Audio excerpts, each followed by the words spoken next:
500 гаруй тэрбум төгрөгийг одоо сүүлийн 2 жил татаад авсан байна. Тэрнгээрээ юу ийсэн гадаадаа зугаалаад яваад идэв юм уу? 500 биш нэг 200 гаруй тэрбум төгрөг цугларсан ба. Тэгэхээр энэний хилцлийг яаж зөв хийж аятайхаа авч гарах хэрэгтэй вэ?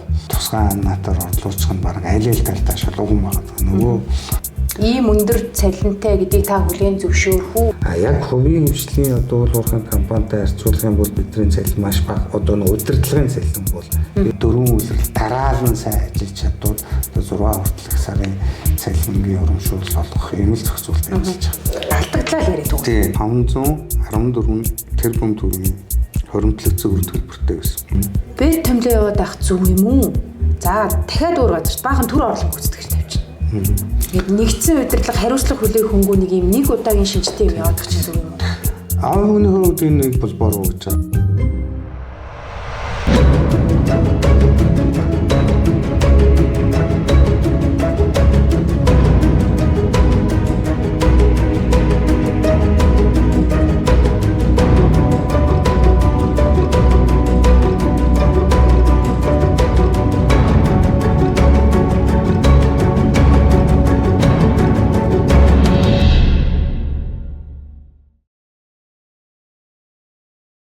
За энэ өдрийн мэндийг хүргэе. За төрийн өмчт компанийг тойрсон, за олон ч сонсгол явж байна. Эдийн засаг төсвийн орлого тасалцаа өсөх одоо асуудал бол олонний анхаарлын төвд орж ирэх юм шинж тэмдэгтэй байна. Тэгэхээр төрд байгаа өмчүүдийн ашиг алдагдал за цаашдаа хэрхэн яаж явах ёстой бэ гэсэн сэдвийн хүрээнд бид ярилцахаар хүндтэй зочныг өрсөн байна. Урилга хүлээж авсанд их баярлалаа. За та бүхнийхээ өдрийн амгалан айлтгая. За энэ өдрийн мэндийг хүргэе. Хоёлоо яриагаа нэг 3 хэсэг чиглүүлье гэж би тооцоолсон юм. Та Эрдэнэс Монгол дээр ирээд ер нь нөхцөл байдал ямар байсан, одоо ямар байгаа, цаашдаа яавал зөв юм бэ гэдэг нэг юм цаг хугацаанд авч үзвэл зөв юм уу гэсэн одоо зураглал гаргалаа.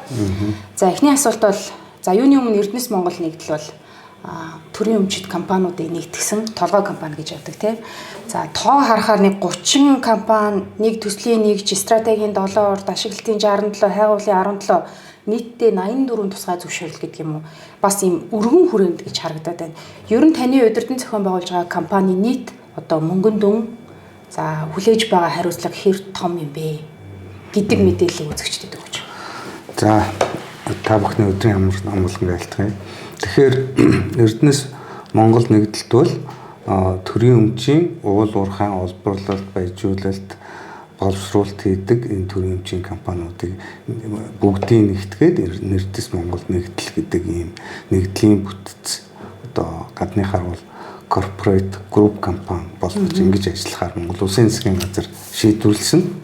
За энэ зүйл бол бас намайг ажиллаж эхлэхээс ч өмнө 2016 оноос ингэж ажиллах зүйтэй байна гэдэг олон улсын жишгийг дагая гэдэг байдлаар ажиллах шийдвэр гарсан. Намайг 3 жилийн өмнө ажил авахд бол 42 хуулийн нэгж. За энэний хувьд бол бид нар бүтэц зохион байгуулалтын бас нэлийн өөрчлөлт хийгээд 31 болгосон гэсэн үг таны хэлдэг. За энэ дээр нөгөө үйл ажиллагааны үр ашиг нь бас удагдсан тодорхойгүй байгаа. Хэдийн их найдын хөрөнгө гэдэг юм үнийн дүн одоо энэ хэлдэг. Тийм тэгэхээр яг хөө зүгээр би гол бодиттой хэлэх зүйл бол одоо 2024 оны байдлаар бид нар Монгол улсын валютын нөөцөд 4.4 тэрбум долларыг төвлөрүүлсэн байна. Тэр үеийн одоо Монгол улсын валютын нөөц бол 5.2 тэрбум доллар байсан. Энэний одоо 80%-ийг Эрдэнэс Монгол нэгдэлт ангаараа бүрдүүлж байна. Яг л би нөгөө ач холбогдлоор нь хэлэх гээд байна. За нөгөө талдаа хүмүүсийн төр шүүмжлээд байгаа хөрөнгийн өгөөж их муу байна гэж яригддаг нь яг нь нийт төрийн өмчийн компаниудад энэ нэлээд нь одоо тухайн социализмын үеэс эхлээд ингээд хэмжээний бас хөрөмтлөгдсөн өөрийнх нь хөрөнгө өөрөө нэлээдгүй хэмжээтэй бий болсон. За уул уурхайн компаниудын хувьд ч гэсэн эхлээд үйлдвэрлэл явуулахаас өмнө хэмжээний хөрөнгө оруулалт шаарддаг. Тэгээд энүүгээрээ хэмжээр их том хэмжээний хөрөнгөтэй болчоод тэр хөрөнгө нь нийт төрийн өмчийн компаниудын хөрөнгө нь дотоодын нийт бүтээгдэхүүнээс давсан хөрөнгөтэй байна. Тэгээд буцаагаад бий болгож байгаа үр ашиг нь бага байна, хөрөнгийн үр өгөөж муу байна гэж шүүмжлээд байгаа. Тийм учиртай юм. Тэгэхээр ингээд бүтээгдэхүүн чи одоо 60 их 80 байна. Тийм. Тэгэхээр одоо жишээ болгоод авъя л да. Манай Эрдэнэтийн хөрөнгө бол нэг 10 би яг одоо эцсийн тоог нь 10 гарна их 80 байгаа бахан чинь анхны манай ууган үлдв. За оюу толгой гэх чинь 70-80 тэрбум төгрөгийн одоо хөрөнгө бий боллоо шүү дээ. Энэ хөрөнгө 70 дуурхайн бүтээн байгуулалт гэдэг одоо бид нар чинь 20 тэрбум долларын хөрөнгө оруулалтын тухай чинь энэний чинь 34% бол Монгол улсын төрийн өмч тооцоо эзэмшилд байгаа. Ингээд нэмээд явах юм бол энэ нөгөө хөрөнгөний чинь хэмжээ дороо ингээд нөгөө 60 шүүмжлүүлээд орчоод байгаа юм. Тийм болохоор л энэ нөгөө хөрөнгөний үе энийг бол бас бид нар бодох зүйтэй л дээ. Төрийн өмчийн компани бизнесийн байгууллага бол харьцангуй арай бас либералны байх ёстой боловч ер нь томоохон компаниуд бол бүгдээрээ энэ их дүрм журамдсан одоо хүн зөртөлтэй ч гэж яригддаг шүү дээ. Тий, удаан ч гэж яригд. Одоо тийм болохоос өөр арга байхгүй. Тийм биш учраас нөгөө хувь хүний нөлөөлөл дур дураараа дүрэгдэг ийм байдал нэгдсэн ийм институцлэгдсэн зүйл бас нэлээд сул алдагдсан байсан юм билээ. Тэгэхээр одоо бол Эрдэнэс Монголын нэгдлийн хувьд бол нэгдлээрээ дагаж мөрдөх бодлого ийм баримт бичгүүд үйл ажиллагаа төсөл хөтөлбөрийг хэрэгжүүлэх гарын авлага бизнес төлөвлөгөө боловсруулах гарын авлага бодлогын баримт бичгүүд бизнес төлөвлөгөөгөө яаж саяны яриад байгаа дунд хугацааны стратегитэй нийцүүлэхийг энэ бүх зүйл чинь ингээд дүрмжид журамжид дагаж мөрддөг болж ээж яг жинхэнэ нэгдэл гэдэг юм чинь бий болж байгаа. Институт гэж юм бий болж байгаа. Тэгэхээр өөрөөр хэлбэл энэ зүйл бол одоо нэлээдгүй ингээд бийжээд одоо институт болоод институт бий болж байна л гэж ойлгох хэрэгтэй. Тэгэхээр энийг бол бид нэр бас дотроо юу гэж нэрлэдэг вэ гэхээр Эрдэнэс Монгол operation систем гэж хэлдэг. Энэ үйлдлийн систем шиг байх ёстой байна шүү дээ. Ийм байж энэ үйлдлийн систем бүх компаниуд дээр суурлаад энэ үйлдлийн систем дээр суурилж үйл ажиллагаа нь явдаг болж энэ зүйл яг энэ утгаараа нэгдлийн толгой компани группийн зохион байгуулалт бий болж үр дүнгээ өгнө. Тэрнээс бишээр зүгээр ингээд цуглуулчаад одоо хүмүүс ярьдаг хэдэн цуглуулга болцсон нэг нөхдүүдийг толгой компани гэж нэрлэлчихсэн. Тэгээд хуучнаараа л дур дураараа ажилдаг байвал энэ нэгдэл биш.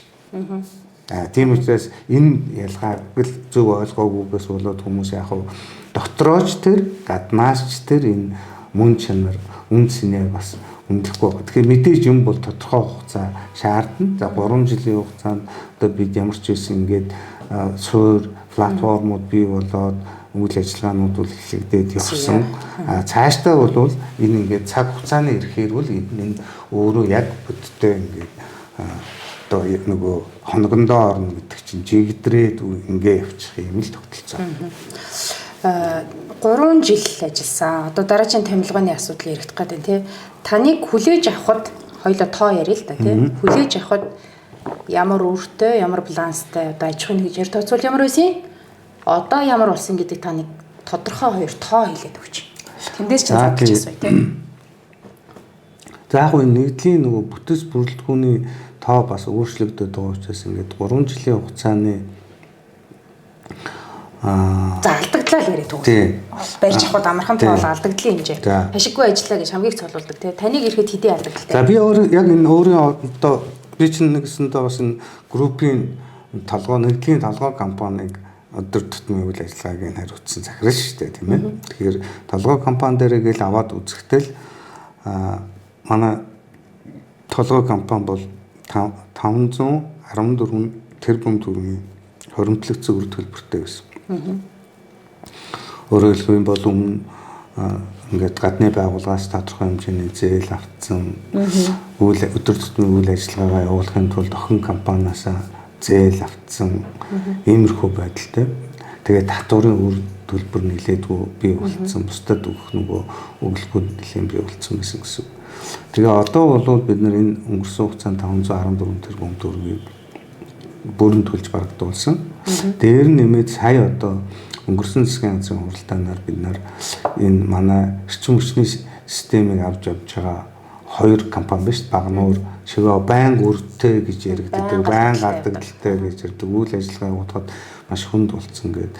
Тэгээд Японы нөгөө JPEG-ийн зээлээс Mompi 4-5 гэсэн зээлийг аваад тэгээд нөгөө техник томдох хөрөмжийн шинжилсэн боловч тэр үр ширээ төлж чадахгүй сангийн ам өмнөөс нь төлөөд ингээд тэрнийх нь бас хүү торгуул нэмэгдээд ингээ явж исэн.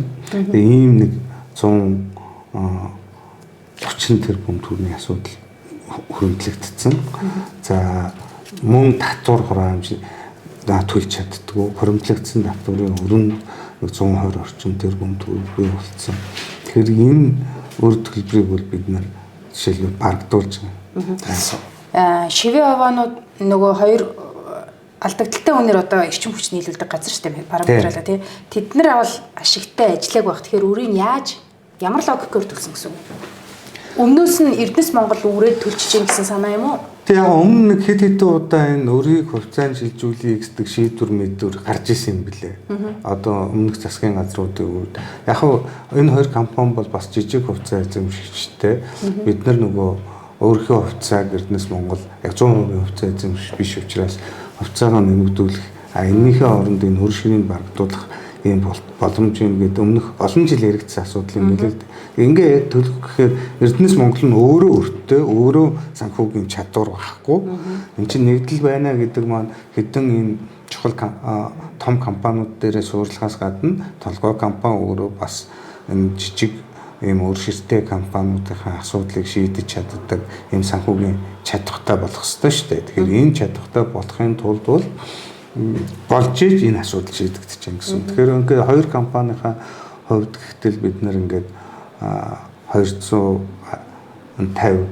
гаруй тэрбум төгрөгийн өөрийн одоо Эрдэнэс Монгол өөрөө төлж өгч гэсэн. Өмнөөс нь хувьцаанд чинь буруу ойлгох тий. Яагаад өөрсдөө төлөхгүй байгаа юм бэ? Шудраг биш юм шиг сонсогдоод. Энд чинь нөгөө татаастай буюу шууд үн дээр нь төрийн зохицуулга хийгээд байгаа хоёр газар мөн үү? Тийм яг энэ чинь ийм станцууд руу хямдхан үнэтэй 50 гаруй мянган төгрөгийн нүүрс гэдэг маань одоо нэг 10 гаруй долларын л нүүрс байхгүй юу? Ийм эрчим хүчний нүүрс бол бас дэлхий дээр бараг байхгүй. Өртгөн нь бол өртгөөсөө зөөрөөд байгаа гэсэн. Өртгөөсөө гарч байгаа зардлаасаа хямдаар одоо бүтээгдэхүүнээ нийлүүлээд байгаа гэсэн үг байхгүй юу? Энийг ингээд төрөөс зохицуулаад тэрийн зах зээлийн зарчим нийлүүлээ чөлөөлчхөөр бид нар станцуудад үнэтэй нүүрс нийлүүлнэ.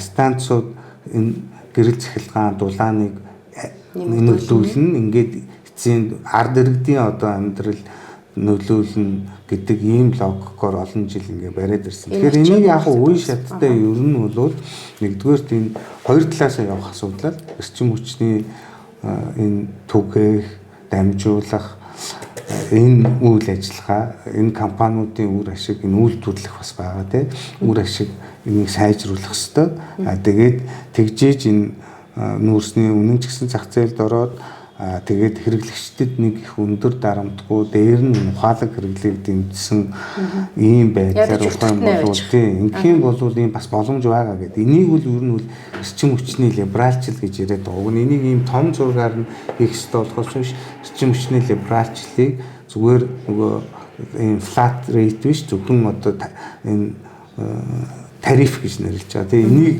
зүгээр механикаар нэмэх асуудал биш л дээ. Энийний цаана ингээд цогц бүхэл бүтэн ийм реформын асуудал байгаа. Тэгээ энэ реформын нэг хэсэг ч гэсэн бид ер нь Монгол улс эрчим хүчний бие даасан байдалд орох ёстой гэж олон жил ярьж байгаа. Тэгэхээр яг үндсэндээ манай хоёр компани болвол төвийн эрчим хүчний системийн нэг нь 50%, нэг нь бол одоо 30% гэдэг юм. Нийтээр ингээд бараг 80 орчим хувийн үйлдвэрлэж байгаа үйлдвэрлэх гол түүхийдийн нийлүүлж байгаа учраас бас маш их чухал. Тийм учраас бид нар энэ дээр Эрдэнэс Монгол бас арга хэмжээ авч байгаа. Цаашдаа бол Эрдэнэс Монгол өөрт нь нэг 160 гаруй тэрбум төгрөг. Энэ чинь жил болгон бид нар үйл ажиллагааны ингээ алдагдaltaй явахаар энэ хүмүүс чинь цалингаа тавих хэвээр тийм үү, түлшээ авах хэвээр, техник тоног хөрөмж сэлбэг авах хэвээр үйл ажиллагаа тасралтгүй явуулах шаардлагатай учраас тэрэнд нь зөвлөд бас Эрдэнэс Монгол өөрөө зээл нийлээд 160 тэрбум орчим бас хөрөнгөлөгдсөн үр төлбөр байсан л да. Тэгэхээр энийг бас барагдуулаад хоорондоо бас барагдуулж байгаа. Тэгэхээр нэгсэндээ энэний цаад санаа нь юу гэхээр одоо цаашдаа та үр ширгүү ажиллах хэрэгтэй. Засгийн газраас улуудын эрчим хүчний зохицуулах ороонд бас энэ ядаж өртөг зардлын нөхдөг тийм тариф руу очуулах хэрэгтэй гэдэг бас үүрэг өгсөн. Ингээд цаашдаа ингэж компани одоо алдагдaltaй төрийн хэмжээний компаниудыг ажилуулад ингэж шүүмжлээд нь шүү дээ. Бас давхар тэрж бас аргагүй. Нэгэнт одоо компани бол энэ үр ашигтай ажиллах хэрэгтэй гэдэг энэ логикоор нь гэсэн одоо бид нар ер нь цаашдаа манай хоёр компани гэсэн хэдийгээр одоо стратегийн их чухал ач холбогдолтой компани мөн боловч бас ашигтай ажиллах хэрэгтэй гэдэг энэ зүйлийг ярьж байгаа. Саяны үний нэмэгдэл эрчим хүчний хэрэглэгчдэд 30 орчим хувиар хэрэглээг нэмэгдүүлсэн. За 50 бих дараагийн ярьж байгаагаар бол станц 3 4 дээр нэг өртөгтөн нийцүүлсэн бид нар нэг 15%-аар цалингаа нэмсэн гэж юм хэлжсэн байхгүй. Тэгэхээр ямар ч гэсэн станцууд дээрх алдагдлыг бас хаах хэмжээнд бол саяны үний нэмэгдэл очиод бүр үндсийн их сурвалж буюу материал ханганы нийлүүлж байгаа төрийн өмчт компаниуд руу үний нэмэгдлийн одоо юу бол очоогүй хөв хэмжээ очоогүй юм байна гэдэг л тэр агуулгатай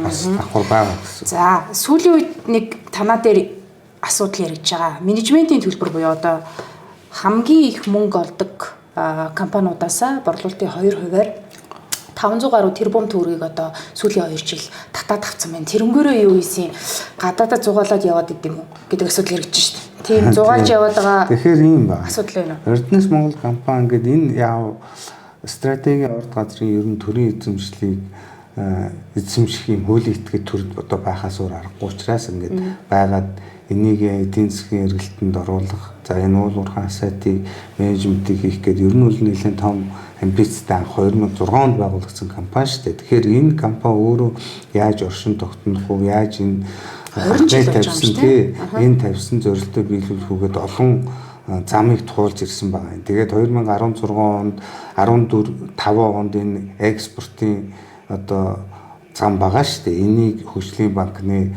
өөр зээлээр тийм ашуун сухад ганц модын одоо экспорт нүүрсний экспортын зам байгаа шүү дээ. Энэ замыг одоо хураамжаар нь амьдруулах гэж ийм шийдвэр гаргаж өгсөн тэр хураамжийн харин амьдарч ийсэн. Тэгээ амьдраад ирэхээр нөгөө замдаа их засвар үйлчлэгээ хийж чадахгүй.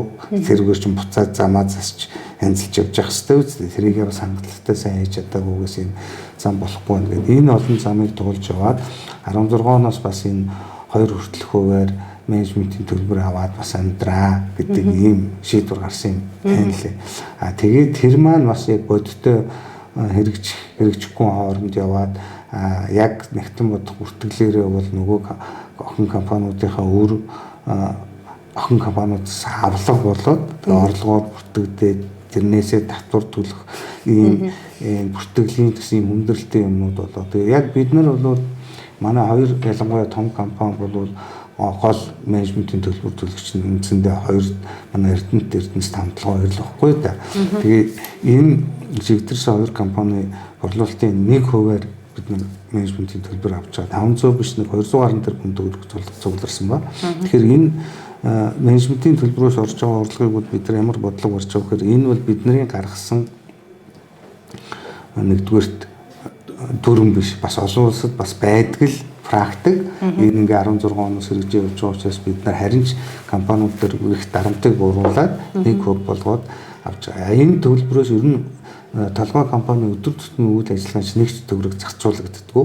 Кофе цай авч байдаг. Уухгүй гэсэн. Яг бид нар нөгөө өмнө явуулж исэн бидэрт бас замын ордгоор орж байгаа. Бид нар зам дээр буцаагаад бас олсон орлогоос нь илүү хөрөнгө оруулалтыг хийдэг болсон. Тэгэхээр бид нар яаж явж гэнэ вэ гэхээр ер нь энэ менежментийн төлбөр бол яг бид нар цаашдаа энэ үндсэн анх байгуулсан компани байгуулсан зорилго за энэ нэгдлийн зарчмаар ажиллаж байгаа яг энэ гол зарчмыг биелүүлэх энэ компаниудынхаа одоо өсгөж боожуулах, чадваржуулах, энэ нөр ширнээс нь салгах энэ ажлуудыг хийх ёстой гэсэн энэ үндсэн зорилготой зарцуулахаар энийг одоо хуримтлуулж хурааж тэгээд энийг огт үрээгүй одоо өнөөдөр Эрдэнэс Монголын одоо данс нь 330 гаруй тэрбум төгрөг хуримтлагдсан зугаалсан юм бол байхгүй л тийм.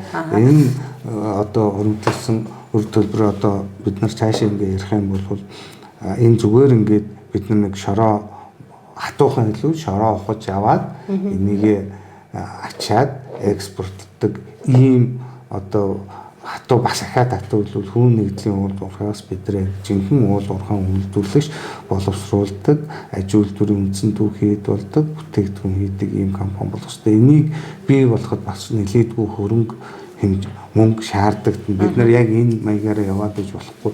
Тэгэхээр энийг яаж хийх вэ гэдэг концепт чинь тэр нөгөө миний түрүүний ярьсан дунд хугацааны бизнес стратеги төлөвлөгөөнд бүгд концепт болоод суудсан. Тэгээ энийг л хийх гэж одоо бид нар энэ зүйлийг хийж байгаа гэсэн. Тэгэхээр яг хөө энэ жилийн үед бол одоо төсвийн орлого тасарсан энэ компаниудынхаа бас энэ үйл ажиллагааг доголдолоос гаргах ийм хэмжээг бас засгийн газартайгаа зөвлөж байгаа. Засгийн газар чинь бол манай одоо эцсийн хувьцаа эзэмшигч шүү дээ. Эзэн нь. Тийм учраас засгийн газар дээр ингээд хийгээд тодорхой хэмжээнд энэ өр төлбөрийг барагдуулах ийм хуримтлагц удаа хугацаанд одоо сангийн яам жишээлбэл өмнөөс нь энэ төсвийн өндөрлөлтийн үед манай хоёр компани өөрийг гадагшаа төлөө суугаад авах бас зөвхөмжтэй ийм одоо нөхцөл байдлыг бид нар хараад аль болох юм боломж төлбөрээр асуудлыг шийдэж байгаа гэсэн.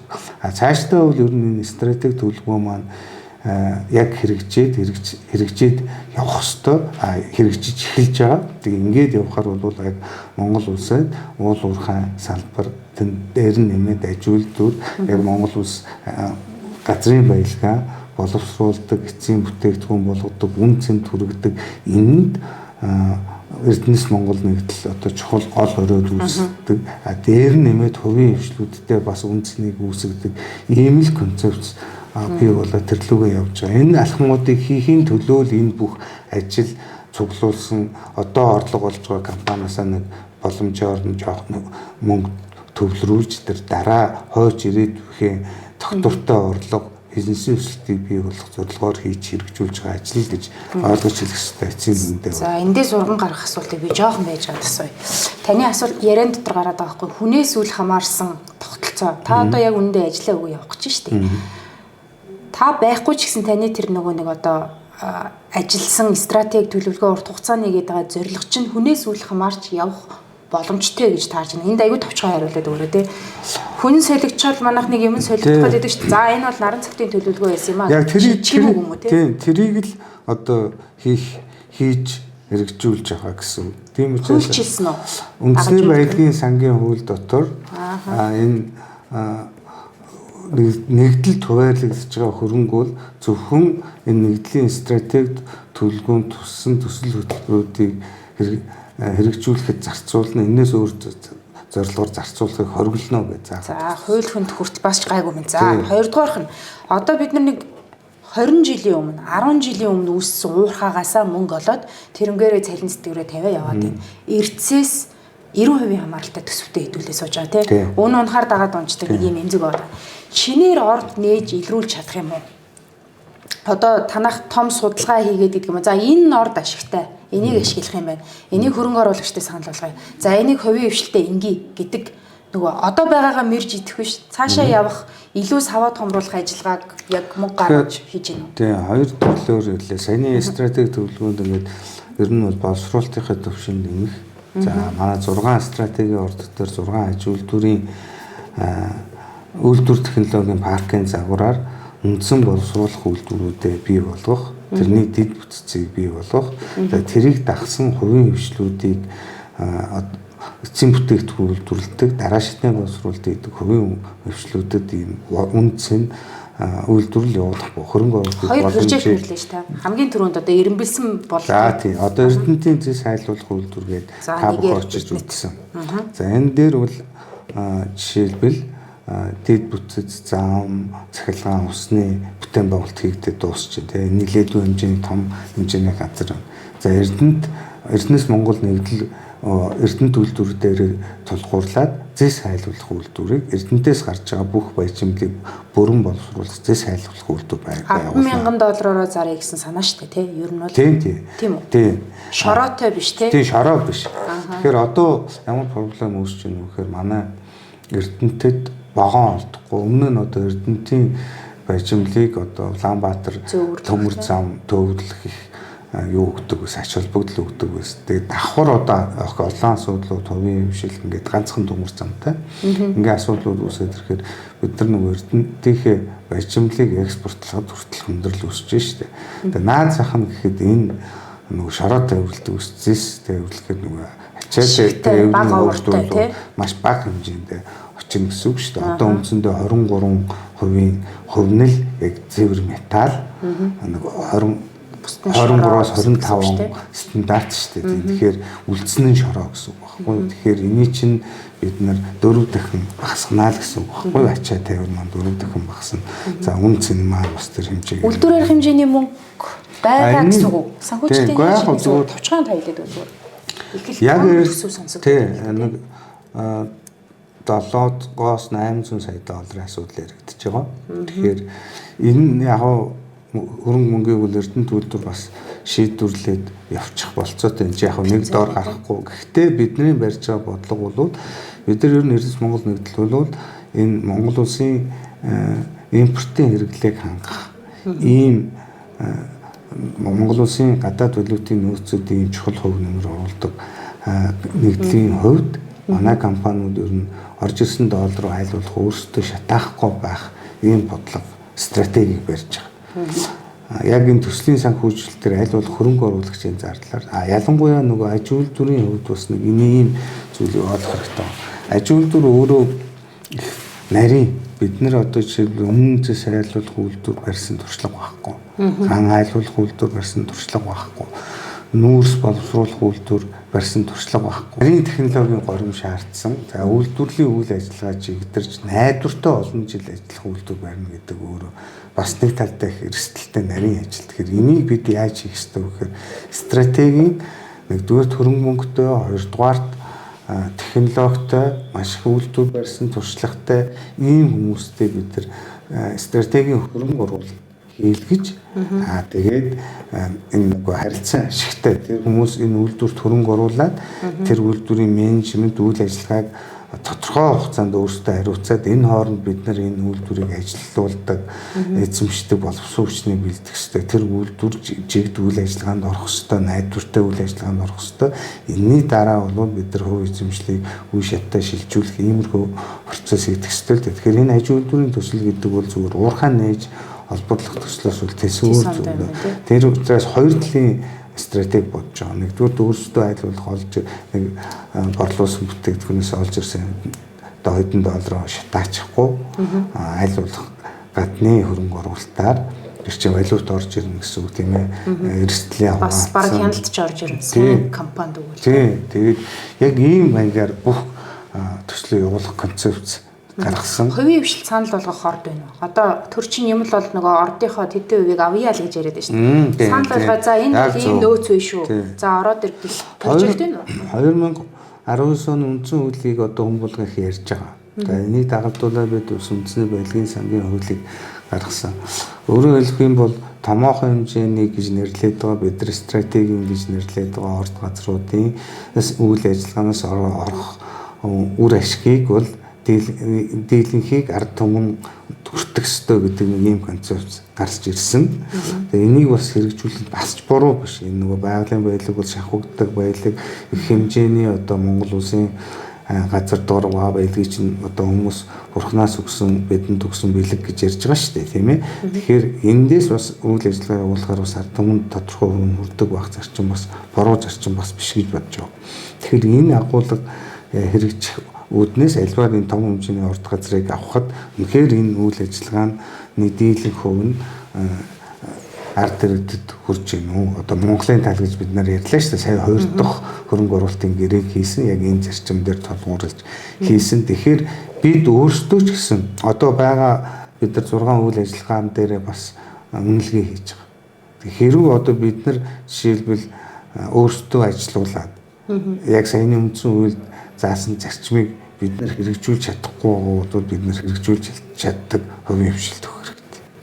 Тэгэхээр хувийн хвшлээсээ нэг л юм хөрөнгө оруулагчтэй тэр нь хувийн гадаад өнөө дотоод байх нь хамаагүй шүү дээ. Ямар шаардлага тавиад байгаа юм гэхээр одоо бид нар нөгөө хувийн стратеги ордуудтай ч гэсэн хэлцээр хийнгээд яриад байгаагийн агуулган дээр заавал төр имиж эзэмшээд авах юм биш ээ. Яг энэ үндсэн үйлдэлд нийцүүлж төрөмж бай, хувинж бай үйл ажиллагаа явуулаад энэ үндсэн үеийн зарчмал хэрэгждэг байх тухай яриад байгаа байхгүй юу?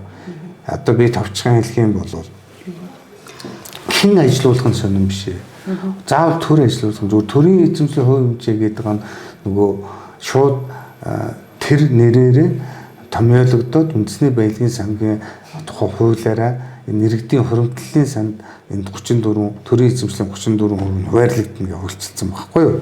Тэгэхээр одоо хувийн хвшилийнч бай төрийн стратеги ордын 34% ноогдол ашиг биш үү? Энэ бол тусгай амнаатаар сольж болно. Гэхдээ энэ 34% ноогдох энэ үр ашиг л иргэдийн хуримтлалын санд бол ороод байх хэрэгтэй байхгүй юу. Тэгэхээр бид хэрв энэ стратеги ордуудаа энэ үйл ажиллагааны үр ашигын дийлэнх нь Монголын ард иргэдэд очих юм боломжтой үйл ажиллагаа явуулж чадахгүй, алдагдал өндөртэй үйл ажиллагаа явуулж чадахгүй бол энийг явуулах хүмүүст нөхөр хэрэгтэй. Тэгэхээр нэгдүгээр сувг нь бол сая хувийн хвшилд ийм маягаар одоо байгаа ордыг бид нар ашиглаж болно. За нөгөө талдаа бол шинэ орд нөөц баялаг бий болох дээр анхаарч байна. Их олон жил хийгдсэн ажил байлээ. Тийм учраас одоо нэгдэл болсноороо бас нэгдлийн толгой компани сүрэн гараад энэ асхтын мөнгөний орд байна. Энэ алтны 2-3 төсөл байна. За одоо байгаа ордууд маань хүртэл бас нөгөө нөөц баялаг яг олон улсын стандартаар нөөц баялаг баталгаажуулаад. Тэгэхээр энэ бүх ажлууд хийгдэж байгаа. Өөрөөр хэлбэл энэ болгоны цаана нөөц баялаг нэмэгдэн манай үйл ажиллагаа уртсан баялаг нэмэгдэнэ л гэсэн санаа. Дээр нь нэмээд энэ манайхас социализмын үед бол их энэ чиглэлээр нэлээдгүй ажил хийгддэг байж байгаа л ерөөсөө энэ сүүлийн жилүүдэд зогссон. Яг л өөрөө энэ эрсдэлтэй хөрөнгө оруулахад ингээд их хөрөнгө гаргаад юу ч болохгүй байх магадлал өндөр байдаг учраас хийж байгаа. Төрийн мөнгөөр тэгтээ бүх юуг одоо ирж хайчих үстэй тийм. Яг тодорхой. Яг бид нар нөгөө потенциалны гэж нэрлэж байгаа. Тэр нь яг өмнө хийгдсэн энэ 360 гаруй судалгаан дээр манай мэргэжлэнүүд үндэслээд ажиллаад тухайлбал бид нар нэг 18 одоо потенциалын талбай байна гэж гараад энэ дотроос 12-ын ямар ч үс ихний ээлжинд бид нар 12 чухал металлын орд газар илрэх боломжтой талбай байна. Энэний лицензийг авах хүсэлтийг одоо уулуурхай ажилтны яамд хүсэлт гаргацсан байна. Тэгээ энэ төслүүдийг санаа нь юу гэхээр бид нар нэгдүгээр эзэмсний дараа хөрөнгө оруулагчдад санал тавих. Гэхдээ төр өөрөө хийх гэдэг. Ингээд гоё үзэж хараад яг ийм хараа нөөцтэй хараа гэж өгч байгаа юм тийм. Тэгэхээр бид нар нөгөө 4 үе шатад хуваачаад байгаа геологи хайгуулсан ажлыг. Тэр нь юу вэ гэхээр нэгдүгээр хамгийн ихний үе шат бол эрсдэлтэй. Энэ дээр ер нь яг потенциалны байж энэ бол шүү гэдэг тийм. Тэгэхээр энэ дээр бол хамгийн гол нь бол бид нар хөрөнгө оруулагчдыг татах хэрэгтэй энэ дээр. Гэхдээ хөрөнгө оруулагчтай төсөл болгон өөрийн онцлогтой өөр санал хүлээж авч магадгүй. Тэгэхээр тэр болгон дээр бид нар хөрөнгө оруулагчтай хамгийн гол юм бол хөрөнгө оруулагчтай л хамтарч явахаас өөр арга байхгүй. Тэрнээс биш одоо бид нар байгаа мөнгө ингээд их эрсдэлтэй хайгуул салбарлаа оруулж нэгээ бас орхиж бас болохгүй. Тодорхой төвшөнд нөөц илрээд нэлээ эрсдэл багассан дасгатын мөнгөний орд гэдэг маань яагаад гэхээр энэ нөгөө таамаг нөөцөнд тогтоогдсон орд байхгүй. Мөнгө байгаа зэс мөнгөний орд. Одоо наривчилсан тийм. Тэгэхээр энийг одоо яг наривчилсан одоо байгаагаар үнц нь багтай. Ингээд заа нэг ийм таамаг нөөцтэй тэгээд дээр нь нөгөө уул геологийн нөхцөл маш хүнд энэ ч очоод 2 дугаарт одоо ингээд хэл бомб нөгөө эндээс ч бүтээгдэхүүн гарлаа гэхэд бид нэр экспортлон дэд бүтцийн хөгжил боо байршлын хувьд бас тийм таатай давуу тал үүсгэж чадахгүй байгаа шиг гэдэг юм. Гэхдээ энд бид нар таамаг нөөц тогтооцсон учраас бид нар тодорхой хэмжээний хөрөнгө гаргаад яг энийг нөгөө олон улсын стандартаар яг ийм бид нарт баялаг байна. За энийг эргэлтэнд оруулъя гэдэг санал тавих. Оюут дээр хийсэн шиг нөгөө Жорж стандартын аргаар эзлэх гэсэн. Жорк гэж нэрлэдэг юм тийм олон улсын Жорк гэдэг Австралийн стандартаар тэрөө ингээд нөөцөө тайлгнчүүл хөрөнгө оруулагчид бол итгэл төрнө. За энд яг бодиттой ийм байлаг байгаа юм байна. Тэгэхээр энийг яаж одоо ямар хөрөнгө оруулалт хийж, ямар технологи ашиглаж, ямар байдлаар үйлдвэрлэх юм бэ тийм баялаг болох вэ гэдэг хөрөнгө оруулагч өөрөө шийднэ. Тэрийг бид нөгөө үндсэн хуулийнхаа зарчимд нийцүүлээд хөрөнгө оруулалтын гэрээ байгуулнаа л гэсэн санаа. Бид нар чинь бааш чийж нэг хідэн гэрээ байгуулцаа. Одоо оюутлогын гэрээн дээр бас хилцэл хийгдэж явж штэ. Улс төр нь одоо хитрээд хитэдээ явчихгүй бол одоо ажил урагшлаад илүү сайжруулах ёстой момент тий ашиглаж чадвал. Тэгэхээр одоо энэ ирээдүйд хийгдэх гэрээн дээр ер нь төрийн барих бодлого нь юу вэ? 34%-тайгаа ноцолдоод байх юм уу? Ороонуудаар бид нар тусгай одоо амнаад давуу эрхийн хувьцаач гэдэг юм уу? Шин нэг юм нэр томьёонууд за 34% бас буруу юм биш үү? Бас өөр ширэнд ороод идэм гэдгийг туршчлаа. Тэгэхээр цаашдаа ингээд нэг энэ ордууд дээр явах ерөнхий нэг том багцаа нь юу вэ?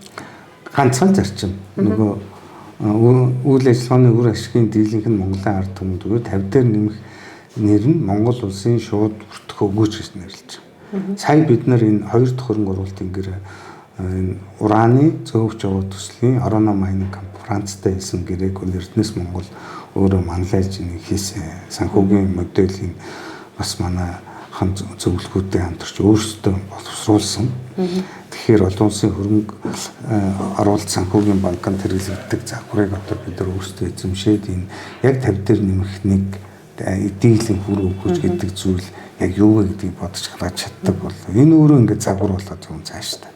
Тэгэхээр хатуу одоо юу гэдгийг 34%-аас татгалзсан энэ гэсэн зүйл байхгүй. Эцсийн дүндээ энэ нөгөө өсгийн дийлэнх төсөл болгоноос хамаарат энэ чинь их өөр тоонууд гарна. Тэгээ энэ өөрөө ганцхан дүрэн байхгүй. Яагаад бид нар энэ тусгай амнаатыг илүү сая хэрэглэв гэхээр яг өмнөх туршлаган дээрээ санхүүжилтийн схем дээрээ алдсан. Бид нар энэ гэрээг бас яаж санхүүжүүлэх үү гэдэг зүйлээ алдсан.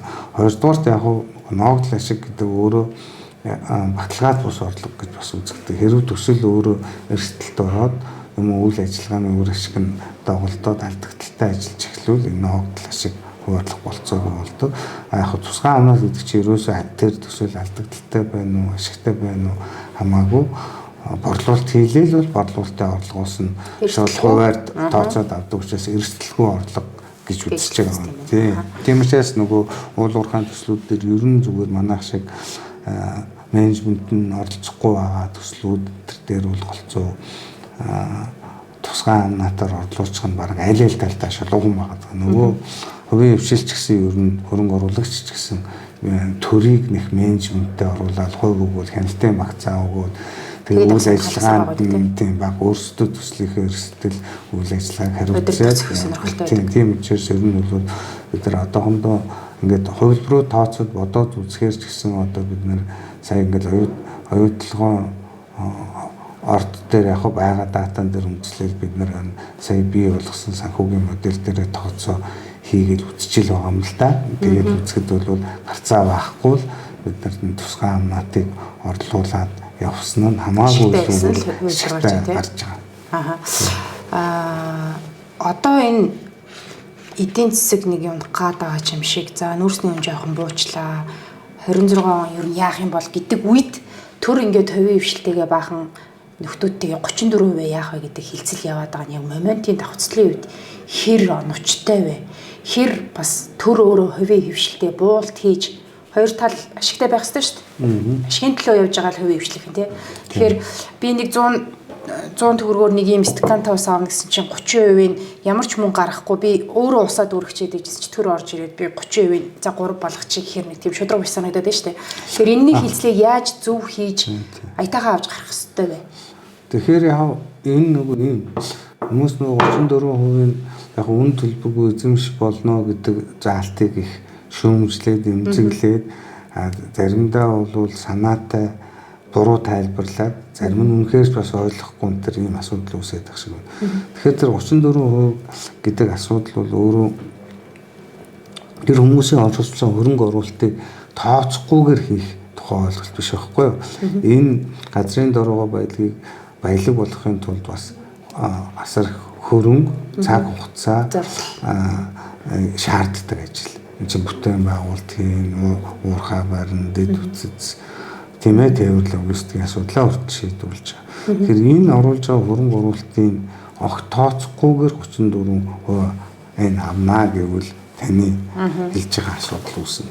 Тэрнээс үшээр яг энэ хөрөнгө оруулалтаа тооцоод мөн илэгдэл хорцын илэгдэл хоригдлын энэ зардлын тооцоод энэ тэр ногдол ашиг тэр хүн чинь оруулсан хөрөнгөө нөхөх ёстой үстэй оруулсан бол тэрийг чинь бүгдийг тооцно гэсэн. Би одоо энэ санхүүгийн модель загварчил гэж яриад байгаа юм чинь зүгээр л тооны машин гаргаж ирээд орлого зарлага хасдаг зүйл биш байхгүй дээ. Энэ чинь ингээд энэ төслийн нас хэдэн жил ажиллах төсөл юм. Тэр тэзүүдээр гарцсан байгаа шүү дээ. Тэр нэвчилсэн тэзүү, тэр уулын ажлын төлөвлөгөө бүгд гарцсан. Энэ бүх тооцооллыг чинь оруулаад маш олон дата хийгдэж тооцоолол хийгддэг л тооцоо. Тэгээд тэндээсээ нөгөө хөрөнгө оруулагч өгөөж нь юу юм?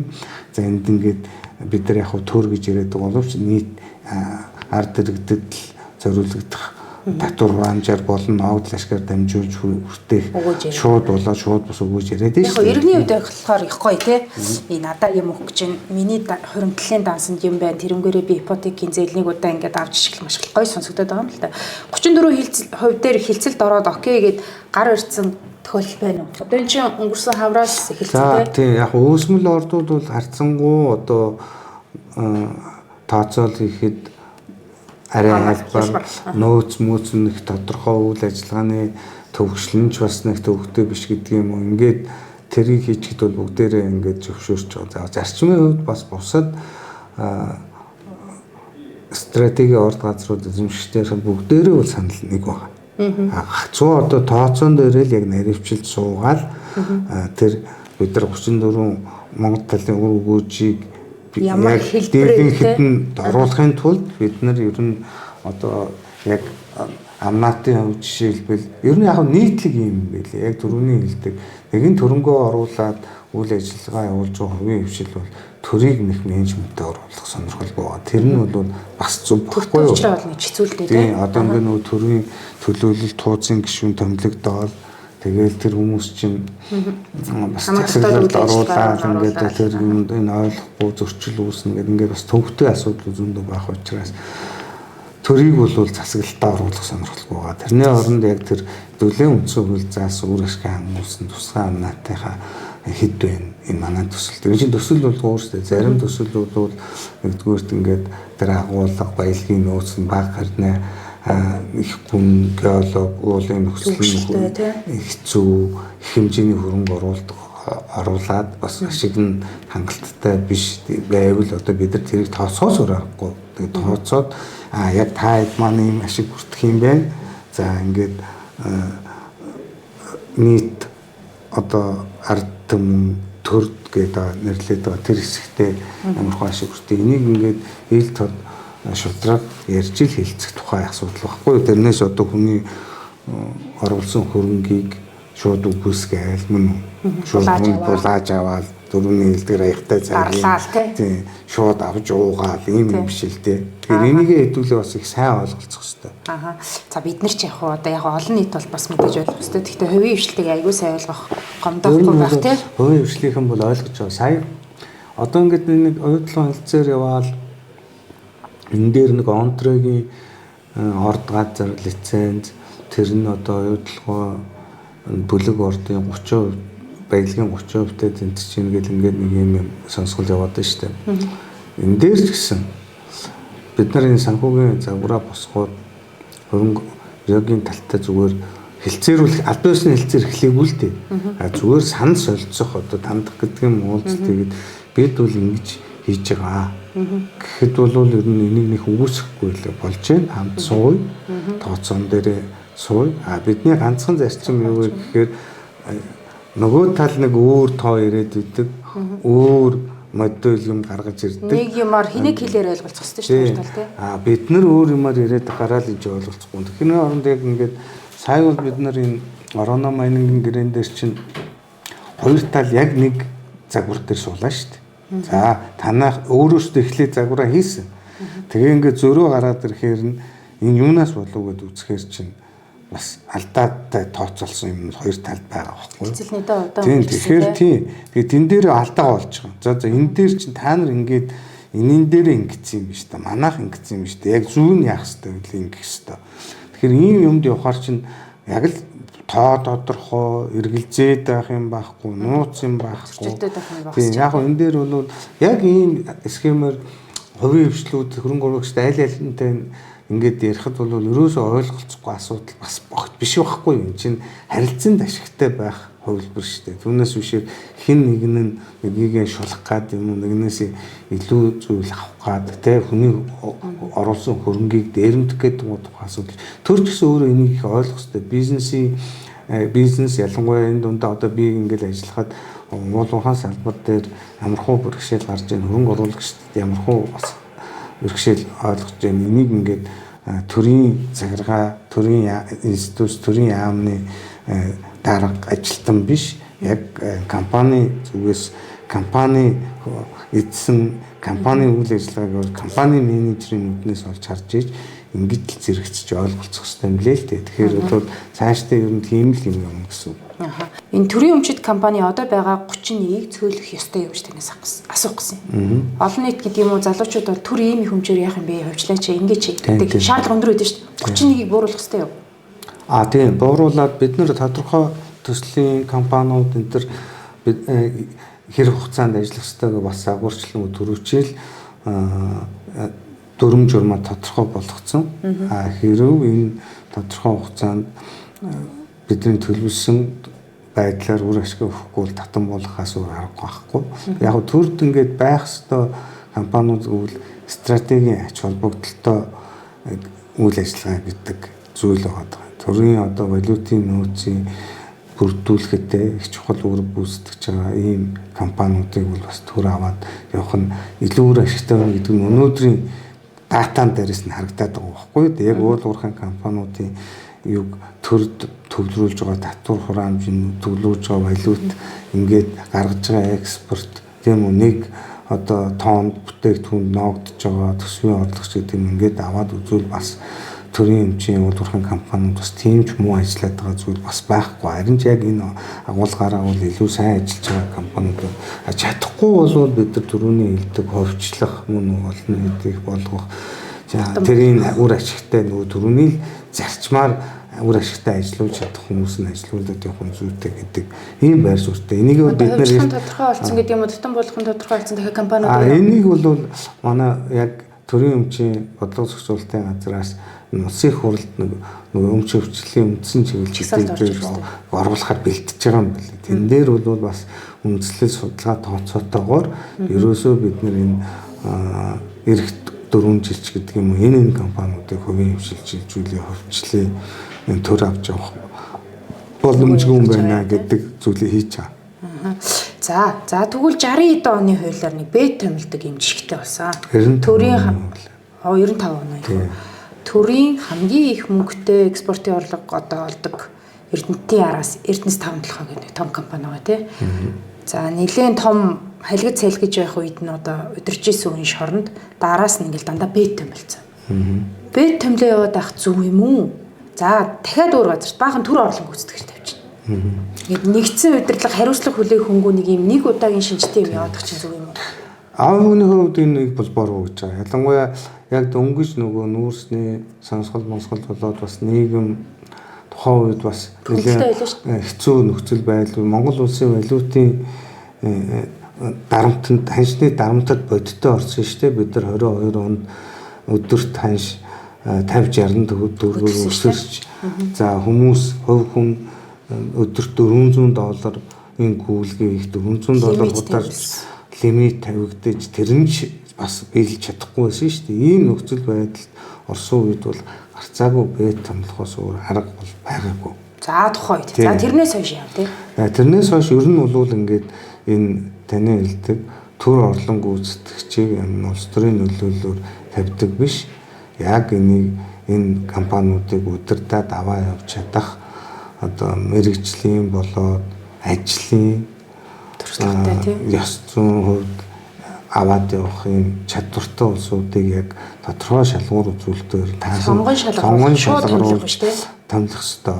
Тэгээ энийг бол яг гоо ингээд бас дүрм журм гаргасан өдөрчнөө төр орлон гүйцэтгэгчээр аргалаад байгаа юм. Тэгэхээр энийг бол бид нэг бүрт ойлгож одоо нэгтгэсэн. Энийг хийхийн тулд энэ төрийн өмчийн компани тухай төрийн өмчийн тухай ингээд энэ саланг байх юм уу нэг байх юм уу хуулийн төсөл өргөдөө бас нэлээд эрчимжид явж байна. Энэ ингээд энэ парламентын үед бол батлагдах байх. Энэ хууль нэлээд чамбаа болох юм бол миний түрүүний хэлдэг нөгөө институт чинь л бэхжихийн одоо үндэс үүрэгтэй институт чинь гэдэг бол эрх зүй, хууль эрх зүй бол маш тодорхой зөв болоод тэр нь ингээд зөв хэрэгждэг болж ийж энэ болохгүй байгаа асуудал үзэгдэрнэ л гэсэн.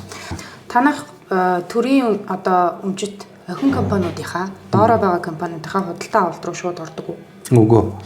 Энэ бол ер нь бас их нөлөө байхгүй. Нөлөө байхгүй, оролцдоггүй. Өдөр тутмын үйл ажиллагаанд ер нь бол компани тухай хуулиараа ч орхон хориглоо. Бид нар ер нь бол энэ тууцаар дамжуулж ер нь бодлого хяналтаа тавих юм хуулийн чиглэлтэй. Гэхдээ энэ байнгын хил ам болоод үүдэг энэ тендер худалдаа авалтыг бол бид нэр зөв систем рүү оруулах хэрэгтэй баггүй юу? Тийм учраас яг хуу энэ дээр яг юу хийх вэ гэдэг нэгдсэн бодлогыг бол гаргаж байгаа. Тэр нь юу вэ нөхөр хоёр чиглэлээр хийгдэж байна. Нэгдүгээрт нөгөө энэ өдөр тутам хэрэглэгддэг ус ундаанаас ахуулаад үйлдвэрлэлийн одоо бэлич гэдэг юм уу хувцас нэг ийм хэрэглээний бараа бүтээгдэхүүн байна. Энэ бол ингээд тодорхой стандарттай байдаг учраас бид нар энэ стандартыг хангасан энэ Эрдэнэс Монголын цахим дэлгүүрийг төрийн худалдаа авах газрыг түшиглээд ингээ бий болгоё гэж. Цахим дэлгүүр гэдэг нь би хүмүүсийн сайн мэддгэр бол Amazon гэсэн. Одоо ороод би ийм бүтээгдэхүүн авъя гэхээр тэр бараа бүтээгдэхүүнүүдийн нийлүүлдэг компаниудын бараа бүтээгдэхүүн бүртгэлтэйг орсон байх. Тийм тэгэл тэндээс сонголоо нөгөө нэг брэнд үл мэдээ сонгохгүй зөв стандарт чанар тавигдах шаардлагуудаа тавиад тэгээд тэр шаардлагад нь нийцэж байгаа бүтээгдэхүүнүүд гарч ирлээ. Тэр хэмжээгээр худалдаж авах өсөлтөө өглөө тэр нь тэгээд цаад систем өөрөө тэндээ яг тэр шаардлагыг хангасан стандарт бүтээгдэхүүнүүдээс хамгийн хямдын систем өөрөө санал болгоод тэгээд компани тэрийг худалдаж авах хүний оролцоогүй явна гэдэг гэсэн үг. Хүний оролцоогүй байна гэдэг чинь тухайн нэг компанид давуу байдал үүтийн нөгөө давуу байдал олгохгүй энэний ард элдв асуудал үүсэхгүй гэсэн. За яг нөгөө уул уурхайн компаниуд бол ийм бид нар ийм зүгээр Amazon шиг дэлгүүрээс худалдаж авах боломжгүй бараа үйлчилгээ үйлдвэрлэлийн одоо технологийн ийм худалдаа авалтууд хийгддэг юм аа. Тэгэхээр энийг бол заавал одоо бид нар өөрсдөө нарийн техникийн шаардлагуудаа гаргаж өмнө ингэж тендер зарлдаг юм аа гэдэг ийм асуудалтай. Ерөнхийдөө их найдын гэх юм тэр бүмийн худалдаа авалт ярьж байгаа хоёлоо зүгээр нийт дүнгээр тийм тоо байдаг л охилгүй тий. Яг би одоо зүгээр нэгтгэж гаргасан тоо бол яг чэйжин талгуунд зүгээр ер нь манай за Эрдэнэт жишээ. Тий. Эрдэнэт бол нийтдээ ер нь жилдээ нэг тэрбум гарна долларын худалдаа авалт бол хийж байгаа. Шууд худалдаа авалт тий. Тий. Хэмтжээр ярьж шүү дээ. Тэгэхээр энэ бол бас том хэмжээний худалдаа авалт болно л доо. Нөгөө нэг сонь нэртэй юм шахсан асуудал Эрдэнэт төр л байгаа гэдэг да тий. За тэр бол арай дээр үе юм. Одоо энэ бол зэгцрээд Эрдэнэт хамгийн их хэл амтай байдаг учраас Эрдэнэт дээр хиймэл оюун ухааны систем ашиглаж эхэлж байна л да. Тендер шалгаруулах процессыг хиймэл оюун ухаанаар компьютераар хийдэг болсон. Тийм, компьютераар хийдэг. Сургаж байгаа гэсэн үг юм уу тий? Одоо хиймэл оюун ухаанда мэдээлэл сургаад хөгжүүлж байгаа гэсэн үг. Эхэлсэн үү гэхлээр? Эхэлсэн. Эхлээд одоо бараг 2 жил орчим болж байна. Амжилттай ажиллаж байгаа. Ер нь одоо хөв хүн систем хоёр үндсэн үнэлгээг харьцуулахад бол 80-аас дээш хувьтай яг үнэлгээ зөв хийгдэж байгаа. Энэ чинь давхар хяналт одоо бол ерөөсөө хяналтын механизмаар ажиллаж байгаа гэсэн. Өөр чи яг тендерийн хормоор ажилтгаар ажиллаж байгаа боловч яг үндсэн сонгон шалгаруулалтыг систем хийж байгаа. Энэ дээр асуудал үүсвэл харьцуулт хийгдэж явж байгаа. Хяналтын системтэй ер нь 2026 оноос хойш бол энийг бүтнээр нь хэрэгжүүлээд явна. Эрдэнэс Монгол нэгдлийн хэмжээнд одоо 5 толгой дээр Эрдэнэс 5 толгой дээр хэрэгжүүлэх ажлын хэсэг гараад ажиллаж байна. Тэгэхээр тэн дээр ингээд бүрэн хэрэгжиж явж. За сүүлийн асуулт. За танахыг ялангуяа таныг аюулгүй өндөр цалинтай төрийн өмчт компани нүүрэн юм амар өндөр цалинтай зөв юм уу гэдэг одоо маргаан гарлаа шүү дээ. Ийм өндөр цалинтай гэдгийг та хүлээн зөвшөөрөх үү эсвэл гэж асуух гэдэг. Тийм. Тэгэхээр яг манай төрийн өмчийн бодлого зохицуулалтын газар дээр ер нь бас мөрдөгддөг журмаар цалин тогтоогддог юм. Тэрнээс биш одоо би жишээ өөртөө цалин тогтоох боломжгүй шүү дээ. Миний цалин мэдээж туз тогтоохдоо тэр журмыг үндэслэл болгож тэр нь юу вэ гэхээр бас нэг хэд хэдэн параметрыг оруулаад тэгээд тэр параметрыг оруулаад үзэхээр борлуулалт одоо нөгөө ажилтдаг хүмүүс гээд нэлээд үзүүлэлт байдаг юм билээ. KPI юм байна шүү дээ. Таны зүг үү? Ер нь бол тэр аргачлалаар бодогдоод цалин гарч байгаа гэсэн. За тэгээд тэрний зөв буруу гэдэг асуудал бол нэгдүгээр тусдаа асуудал. За ер нь хувийнхээ ихтгэл үнэмшлэр юу бодогдож байна вэ гэхээр бид нар нэгдүгээр ажлын үр дүнд суурилсан цалин урамшуулалттай байх ёстой. Ажлын ачаалалд хариуцлагт нь ноогдсон цалин урамшууллын системтэй байх хэрэгтэй. Зүгээр тэр харьцуулалтаа ингээд хийгээд үзэхээр яг манайхын салбарын дунджаас манай одоо хүмүүсийн авч байгаа цалин энтрийг өндөргөд хүмүүс шүүмжлээд байдаг. Тийм зүрхийн илүү дутуу гарсан зарим тохиолдолд бол салбарын дунджаас бага цалин бодогдож байгаа зүйл байгаа. Яг хувийн хвшлийн одоо уулуурхайн компанитай харьцуулах юм бол бидний цалин маш бага. Одоо удирдлагын цалин бол би нөгөө техникийн ажилтнуудыг бас яриаггүй. Яг миний цалин асууж байгаа учраас би одоо ижил төстэй уулуурхайн компаниудыг одоо ялангуяа манай энэ томоохон хэмжээний үйлдвэрлэл явуулдаг компани захирлуудынхаа цалин хувийн хвшилтэй харьцуулах аргагүй юм билээ л да. Манай хувийн хвшилч бас нэг үе бодвол бас үнд цалин урамшууллын бас хангалттай сайн дээр хийгдэж байгаа үйлдвэрлэлтэй уйлдуулдаг үр ашигтай бас уйлдвэр тогтмол өгдөг нь ч бас их өндөр болсон юм билээ. Хоорондоо ч өрсөлдөж сайн тийм. Тэгэхээр нөгөө тэр агуулгаараа бол бага цалинтай. Мэдээж төрийн албан хаагчтай тийм төрийн дундаж цалин тай харьцуулах юм бол өндөр цалин авч байгаа нь бол үнэ. Тэгвэл одоо нөгөө хүмүүс үл ингэ дөврөл гэж яриад байгаа. Одоо юу гэж хэлдэг вүлээ? Давс өрнж гэж ярьдаг. Хэрэгээр одоо сенсацлж ярьдаг юм байгаа. Яг тэр хүмүүсийн тэр сенсацлсан биш. Хоёрдугаар бас манай хүмүүсийн өгсөн зөвлөмж нь юу гэхээр энэ цалин өөрөө хувь хүний нууц юм аа. Тийм учраас ингээд хувь хүний нууцыг ингээд хамаагүй ярих хэрэггүй юм чинь хувь хүний өөрийнх нь цалин бол нууц байх ёстой маа гэдэг зүйлийг бол бас манай хуульчид манай хүмүүс өөрсдөө тэгээд идэг. Тийм учраас яг одоо тэд гэдгээд би хэлэх нь зохимжгүй юм. Зүгээр ингээ харьцуулаад хэлэх юм бол яг таны хэлдгээр төрийн одоо энгийн албан хаагчид багш нарын цалингаас бол мэдээж хамаагүй өндөр. Гэхдээ яг энэ төвшний ажил хийж байгаа хувийн секторынхээс бол бас хамаагүй бага. Ийм төвшөнд л ажиллаж байгаа. Тэгэхээр яг энэ бол зөв системд рүү орох хэрэгтэй. Бид нар та дөрөв дурдлаг KPI-д суурилсан. Үнэхээр энэ одоо тэр удирдлагын баг тэр удирдлагын манлайлалаас бий болж үнэхээр шинээр бодиттой орлого ашиг бий болсон бол тэр хүнээс бас харамлж болохгүй. Яг тэгвэл тийм хүний үйл ажиллагаа бодлого хэрэгжүүлж байгаа шин санал санаачлагаас бодтой бийж тэрнээс биш бүтээгдэхүүний үн өсөөд тэгээд орлого ашиг нэмэгдэнгүүт тэндээс нь хувь хэмжээ тогтоож өгч болохгүй. Хуучин бол энэ төрийн хэмжээ орон дээр нэг хэсэг бас нэг тим юм байгаад байсан. Би тэрийг өөрөө их шүүмжилдэг байсан учраас манайх тийм биш. Манайх ч одоо ийм урамшуул гэхлээр үндсэндээ хэрв чи ингэ тодорхой үйлрэлт гэдэг маань ингээ 4 сар те 4 сард үнэхээр үр ашиг гаргаж ажиллаж чадвал манайх чинь бүтэн жилийнхээ хугацаанд хамгийн ихтэй нэг 6 сарын цалингаас илүү цалин урамшуул олгогддог байхгүй юу. Тэгэхээр тэр хүн маш сайн ажиллаа гэвэл 6 сарын урамшуул авна. Тэгээд тэрнээс ерөнхийдөө 6 сарын урамшуул авсан компани захирал бол бараг байхгүй.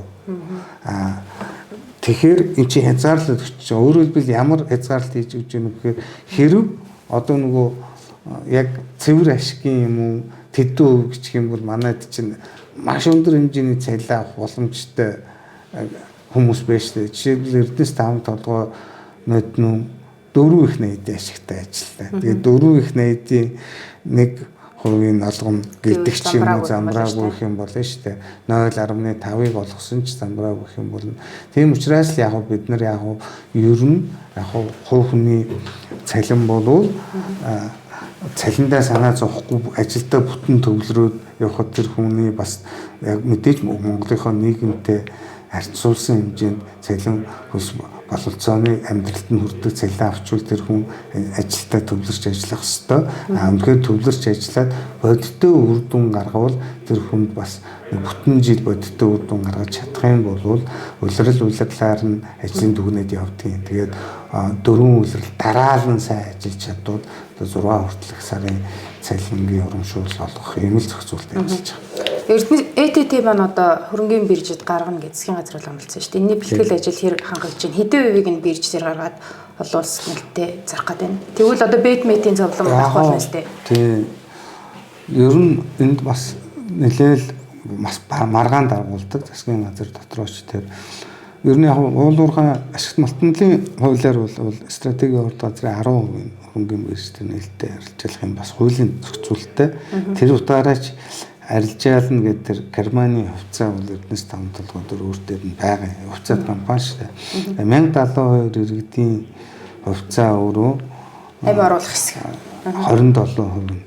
Тэгэхээр энэ 27% 37 болох гэдэг нь тийм ингээ 37 болоод явна.